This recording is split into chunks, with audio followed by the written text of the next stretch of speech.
अस्सलाम वालेकुम, मैं हूं जुल्करनैन ताहिर। कल सियालकोट संबड़ियाल में एक बड़ा शो डाउन था, बड़ा इलेक्शन था between PTI and PML Noon. PML Noon की हिना वड़ाइश ने तकरीबन 80,000 वोट लिया और पीटीआई के जो हैं फाखिर घुम्मन ने 40,000 करीब वोट लिया और तकरीबन 40,000 के मार्जिन से ही loss election to the PML Noon candidate. लेकिन मैं बताऊं, ये इलेक्शन जो था it was very important election और पीएमएल नून इसको लेके, चीफ मिनिस्टर पंजाब मरियम नवाज इसको लेके were very concern, very particular about it. ये इलेक्शन गवर्नमेंट का एक टेस्ट केस था और गवर्नमेंट कह रही थी कि अगर हमने इसको इलेक्शन को बिल्कुल फ्री एंड फेयर जाने दिया तो इसका ये रिजल्ट ना हो कि इन केस अगर हम हारते हैं तो मरियम नवाज के 80 से ज़ायद प्रोजेक्ट जो एक साल में उन्होंने लॉन्च किए हैं सारे फारिग है, मीन उसका आउटकम कुछ नहीं है। इसको इस तरह से इंटरप्रेट किया जाएगा। सिमिलरली ना सिर्फ मरीम नवाज की परफॉर्मेंस पे क्वेश्चन आएंगे बल्कि ये भी कि इतना सारा कुछ करने, बिलियंस ऑफ रुपीस जो है वो डेवलपमेंट पे खर्च करके पंजाब अक्रॉस में भी पीएमएल नून वहीं खड़ी है जो कि फरवरी 2024 में जहाँ पे खड़ी थी और पीटीआई का तोती बोल रहा था। और अब इंडिया पाकिस्तान की जंग के बाद भी हालात पीएमएल का ख्याल है कि बेहतर हुए थे, लेकिन ऑन ग्राउंड जब इन्होंने सर्वे करवाया, ये मैं आपको खबर देता चलूँ यहाँ पे, उसमें इनको यही रिपोर्ट आई जो इंटेलिजेंस सोर्सेज ने बताया कि भाई आपके मामला जो है अभी भी डाउन ही है। आर्म फोर्सेस के मामला बेहतर हुए हैं, अप्रूवल रेटिंग ऊपर गई है, लेकिन पीएमएल नून अभी भी वहीं नीचे खड़ी है। तो सोचिएगा भी ना कि चांस भी मत लीजिएगा कि इसको इलेक्शन को संबड़ियाल सियालकोट का इलेक्शन जो है इसको आप ओपन छोड़ दें, फ्री छोड़ दें और जिस तरह से नॉर्मल तरीके से पोलिंग होती है और उसका रिजल्ट आता है। एक तरफ ये भी सोच थी इलेक्शन कमीशन को लेके या इलेक्शन कमीशन को जो लोग बैक कर रहे हैं पूरी तरह से कि भाई ये इलेक्शन हम ओपन छोड़ के देखते हैं, इससे ये होगा कि अगर इवन जो भी रिजल्ट आए, स्पेशली अगर पीटीआई जीत जाती है तो नेवर माइंड, कम से कम इलेक्शन कमीशन की जो प्रेस्टीज है, इज्जत है, वो बहाल होगी।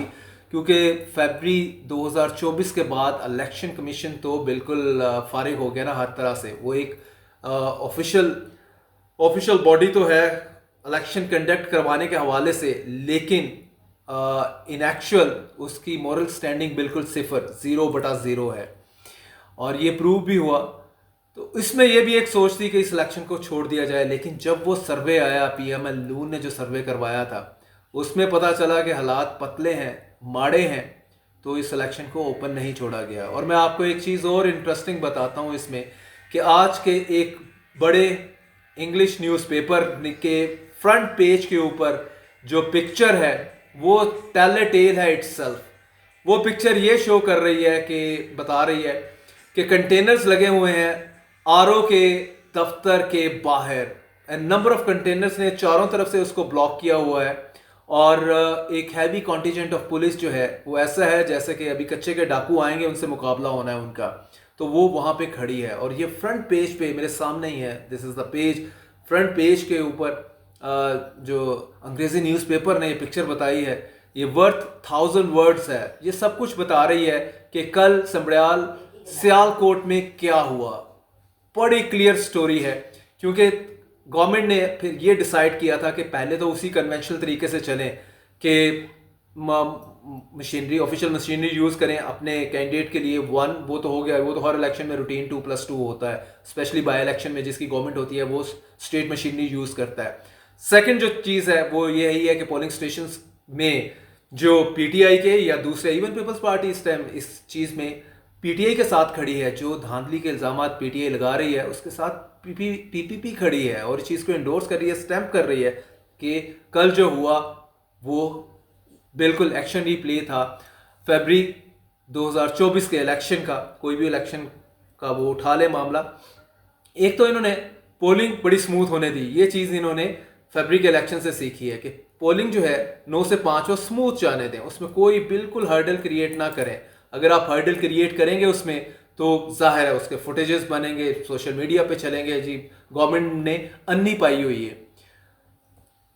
पोलिंग स्मूथ हो गई, उसके बाद आप अगला बेहतरीन काम जो गवर्नमेंट करती है वो ये करती है कि जो आप वहाँ पे पोलिंग एजेंट्स हैं, स्पेशली पीटीआई, उन इन मोस्ट पोलिंग स्टेशन से उनको आप फारिग कर दें, क्योंकि वो फॉर्म 45 के लिए इंसिस्ट करेंगे कि फॉर्म 45 आरओ साहब जो वहाँ पे प्रिजाइडिंग ऑफिसर है वो साइन करके वो फॉर्म इनको दे कि यहाँ पे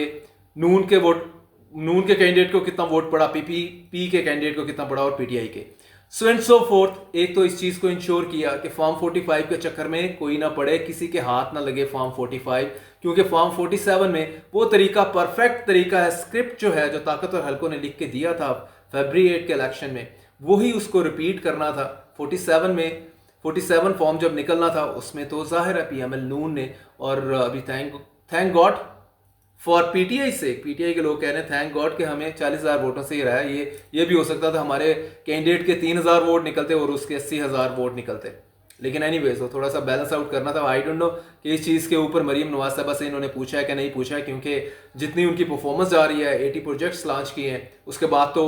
80,000 वोट भी पीटीआई को नहीं पड़ने चाहिए थे अगर हम पीएमएल नून की एनेक्स से इस चीज़ को देखें, क्योंकि वो तो कहेंगे हमने तो सफाया कर दिया पीटीआई का भी, और पीपल्स पार्टी का तो वैसे किसी खाते में नहीं वो गिनते। तो बैक टू दिस परफेक्ट, इसमें जो एक स्क्रिप्ट लिखा गया एक सर्वे के बाद कि किस तरह से चीज़ें हमारी उसमें नहीं है, और हमने रिपीट करना है फरवरी 24 का इलेक्शन का पैटर्न, उसी पैटर्न को फॉलो किया। और 2+2 सोशल मीडिया पे बेशुमार वीडियोस भी इसकी चल रही हैं, जिसमें